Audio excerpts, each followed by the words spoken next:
சுவையான செட்டிநாடு சிக்கன் குழம்பு செய்ய போகிறேன். ஃபஸ்ட்டு அதுக்கு மசாலாவை வறுத்துடலாம். மசாலா வறுக்கிறதுக்கு கடாயை வச்சுட்டேன். கொஞ்சமாக எண்ணெய் சேர்த்துக்கிறேன். இதில்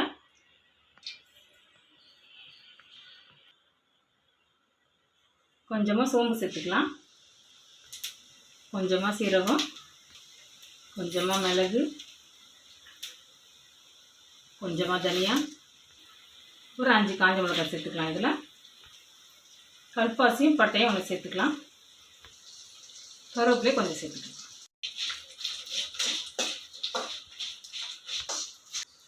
இந்த மாதிரி மசாலா அரைச்சி செட்டிநாடு சிக்கன் குழம்பு செய்யும்போது ரொம்ப சுவையாக டேஸ்ட்டாக இருக்குங்க. இப்போ இதில் நம்ம கடைசியாக தேங்காவை சேர்த்துடலாம்.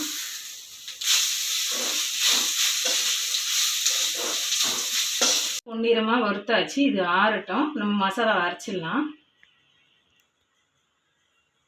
சிக்கன் குழம்பு செய்ய ஆரம்பிச்சிடலாம். ஃபஸ்ட்டு கடாயை வச்சாச்சு. இப்போ அதில் எண்ணெய் சேர்த்துடலாம். எண்ணெய் காஞ்சிச்சு. கொஞ்சமாக சோம்பு சேர்த்துக்கிறேன். இதில் ஏலக்காய், ஒரு பிரியாணி இலை, ஒரு பட்டை, ஒரு லவங்கம் சேர்த்துக்கலாம். இப்போ இதில் வெங்காயத்தை சேர்த்துக்கலாம்.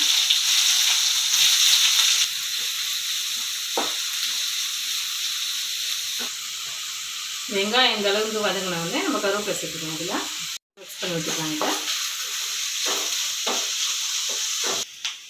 இஞ்சி பூண்டு பேஸ்ட்டு ஒரு ஸ்பூன் சேர்த்துக்கலாம். இதில் நல்லா மிக்ஸ் பண்ணி விட்டுக்கலாம். இதில் வெங்காயம் நல்லா வதங்கிச்சு. இந்த ஸ்டேஜில் நம்ம தக்காளியை சேர்த்துடலாம்.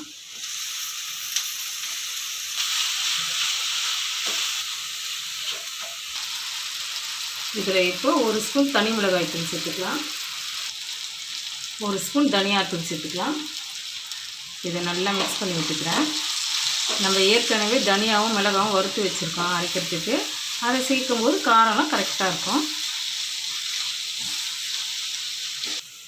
இந்த டைமில் நம்ம இப்போ சிக்கனை சேர்த்துடலாம். நான் 1/2 கிலோ சிக்கன் எடுத்திருக்கேன்.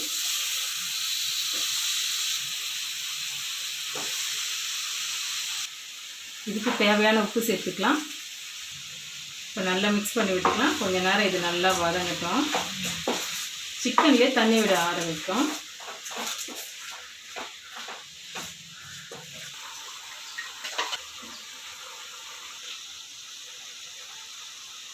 சிக்கனில் பாருங்கள் எவ்வளோ தண்ணி விட்டு வந்திருக்கு. நல்லா வதங்கிச்சு சிக்கனும். மசாலா அரைச்சி எடுத்தாச்சு. சிக்கனில் இப்போ நம்ம சேர்த்துடலாம்.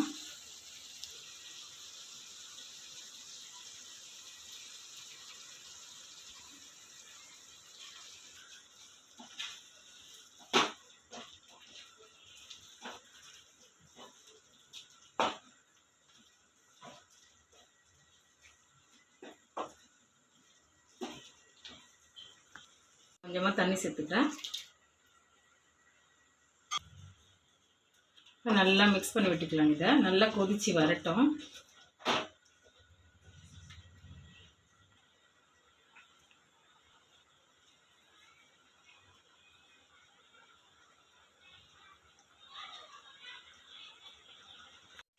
பாருங்கள், சிக்கன்லாம் வெந்து எண்ணெய்லாம் பிரிஞ்சு வந்துடுச்சு.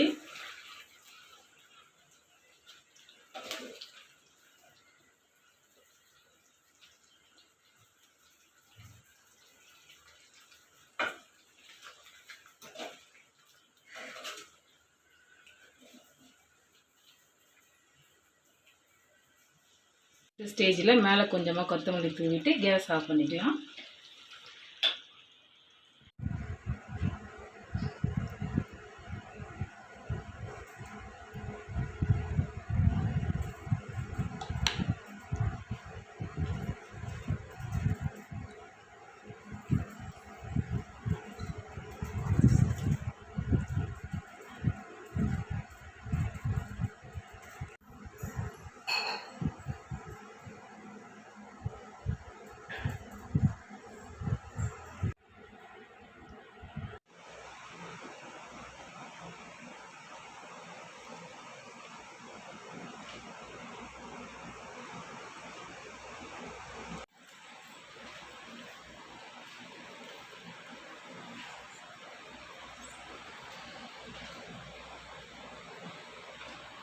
பாருங்கள், சுவையான செட்டிநாடு சிக்கன் குழம்பு ரெடி ஆயிடுச்சு. இதை நம்ம சாதத்தோடு போட்டு சாப்பிட்லாம்.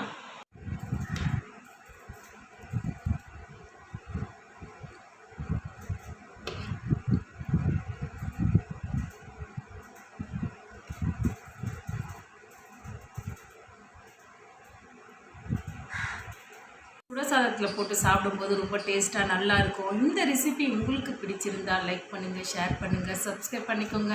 இன்னொரு வீடியோவில் மீட் பண்ணுறேன்.